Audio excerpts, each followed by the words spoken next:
Hello，大家好，我係6D 班嘅陳月希，我而家要講述一個故事啦。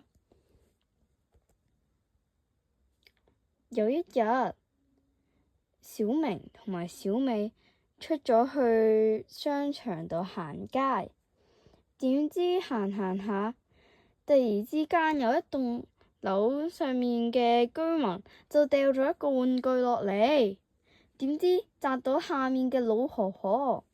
小美即刻扶住老婆婆，就問老婆婆：你有冇事啊？而小明呢，見到就即刻呢打俾救護車同埋叫警察嚟。啲人見到之後呢，就紛紛指住上面嘅居民啦。個居民呢都好抱歉咁望住下面。之後冇過幾分鐘之後呢，警察就嚟咗啦。警察嚟咗之後呢，就揾咗嗰個居民解決啦，同埋賠錢嘅。咁最後老婆婆受到治療之後呢，就康復咗啦。